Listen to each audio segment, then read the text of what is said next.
जब तक हम ये सोचते हैं ना कि हमें कुछ करना चाहिए, तब तक मुझे ऐसा लगता है वो होता नहीं है, क्योंकि चाहत ही अपने आप में सबसे बड़ी बाधा है। जिस दिन कोई भी कार्य बिना चाहत के हो रहा होता है, क्योंकि चाहत हमको अपने आत्मा, मन, बुद्धि, शरीर, अहंकार, चित्त, चेतना सबसे बाहर रखती है।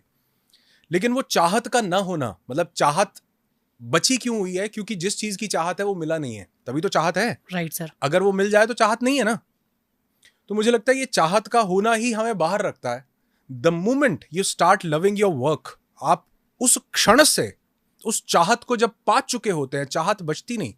इसीलिए मैं कई बार बोलता हूं कि बहुत से लोग आउटकम के लिए जीते हैं कि मुझे जिंदगी में ये मिल जाएगा, मुझे ये मिल जाएगा, तो ये मिल जाएगा। और मुझे लगता है कि जब वो मिलेगा तब तक आपने अपनी पूरी जिंदगी को पोस्टपोन करके रखा हुआ है।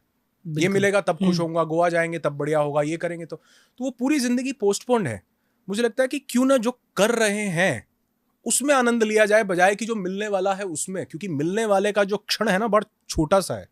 मैं ये गाड़ी ले लूंगा, 2 दिन मिली, उसके बाद फिर वही बैक टू नॉर्मल, पुराना हो गया। 10-15 दिन के बाद क्या चाम है उसका? लेने से पहले बहुत चाम है, लेकिन अगर वो आउटकम के साथ ये चाम अटैच्ड है ना, तो वो बड़ा मोमेंटरी है। लेकिन अगर ये प्रोसेस के साथ अटैच्ड है, आपसे मिले एक नया चाम, चित्रेश जी से सुबह बात हुई एक नया चाम, अभी थोड़ी देर बाद हम यहाँ से निकलेंगे एक नया चाम, अभी मेरा एक सेशन शुरू होगा एक नया चाम। तो जो प्रोसेस है, उसके प्रोसेस में अगर इंसान ये संतुष्टि, ये सेटिस्फैक्शन, ये चाम, ये हैप्पीनेस ढूंढने लगता है, तो मुझे लगता है ये चाहत बचती नहीं है। और मेरा अक्सर, मैं बहुत जगह पर ये बात बोलता हूँ, मतलब ये मैंने इतनी रिपीट की है, शायद जो इस पॉडकास्ट को सुन रहा है उसने ज़रूर सुनी होगी। एक इंसान मेरे पास आया, वो बोला सर ज़िंदगी में सक्सेसफुल होना चाहता हूँ, आप कोई एक चीज़ बता दो, तो सिर्फ एक। मैंने कहा भाई ऐसा है कि अपने काम से मोहब्बत कर लो। कहता अच्छा सर, कुछ और बता दो सर। मैंने कहा काम से मोहब्बत कर ली, कुछ और पूछने की ज़रूरत नहीं पड़ेगी। क्या बात है सर। आप ये इसलिए पूछ रहे हो क्योंकि जितनी आसानी से मैंने बता दिया, आपने इसको उतना ही छोटा समझ लिया है। हमारी आधी से ज्यादा जिंदगी हमारे काम में गुजरती है, और लोग, क्योंकि वो काम है, और वो आधी से ज्यादा जिंदगी जो गुजरी वो पूरी प्रेशर में गुजरी। और फिर मैं देखता हूं कि बहुत से लोग वो जो काम के थ्रू जो कुछ अचीव किया, लाइफ में मिला, उसको भी चैरिश नहीं कर पाते हैं। Right sir. मतलब मैं आधी से ज्यादा दुनिया को देख रहा हूं जो कमा धमा भी रहे हैं ना, वो भी चैरिश नहीं कर पा रहे। वापस बैक टू अगले दिन फिर वही रोबोटिक सिस्टम शुरू है। जिंदगी जीने के लिए एक पल भी नहीं मिला है। और मैं अक्सर ये बात बोलता हूं कि लोग अक्सर अपनी जवानी बेच के बुढ़ापा खरीद रहे हैं। Agree sir. 1 मिनट का सुकून अपने आप को नहीं दे रहे। जानते हैं क्यों? क्योंकि काम से मोहब्बत नहीं है, वो काम है।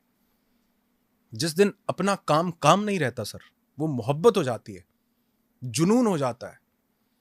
मुझे ऐसे लगता है कि जिंदगी में कुछ करने को शेष बचता नहीं है, क्योंकि आपको आउटकम की तलाश तब तक है जब तक आउटकम आपको फैसिनेट कर रहा है कि यार ये मिल जाएगा, बहुत बढ़िया हो जाऊंगा।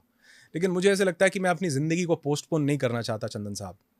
मुझे नहीं पता मेरे पास कितना समय है, मैं जिंदगी पहले कौन था, कब थी, दोबारा क्या होगी। ये जो दिन मिले सुबह से रात तक, मैं इसको अगर आज रात को ये मेरे जीवन की आखिरी रात हो तो मैं रिग्रेट ना करूं कि यार काश 2 दिन और मिल गए होते, काश ये कर लिया होता। अरे नहीं, वो करना संपूर्ण हो जाता है जब आप अपने काम से मोहब्बत करते हैं। तो मुझे लगता है this is the most beautiful thing I can tell to anyone, कि आप जितना हो सकता है जो आप कर रहे हैं उससे मोहब्बत। मैं मजाक में कई बार बोल देता हूं, मैं कहता हूं या तो जिससे मोहब्बत है उससे शादी कर लो, या फिर जिससे शादी हो गई उससे मोहब्बत कर लो। जिंदगी तो मोहब्बत में गुजरे।